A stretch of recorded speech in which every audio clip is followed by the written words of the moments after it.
پنجشیر کې څه روان دي؟ سلام ستړي مشئ، وخت مو په خیر. په AFJ پلس چینل کې درته ښه راغلاست وایم. AFJ پلس چینل تل ستاسو په چوپړ کې، نو همدا اوس در سره چینل سبسکرایب کړئ.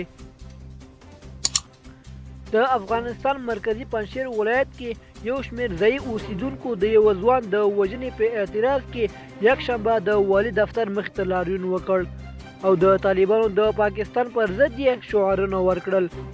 عیني شاهدان وایي چې طالب وسلوالو د پیښې ځای کې پر یو کور ډزې پیل کړي او په پایله کې یو کس وژل شوی دی. د وژل شوي کس کورنۍ وایي دا ځوان بېګناه او د طالب وسلوالو لخوا په ناحقه وژل شوی دی. له پیښې وروسته قهرېدلي کسان د دې ځوان له مړي سره د پنجشیر د والي دفتر مخې ته لاړل او هلته یې د قاتلینو د نیولو غوښتنه وکړه. دوستانو، زموږ د نن ورځې خبر تر همدې ځایه و. تر بیا ښه وخت.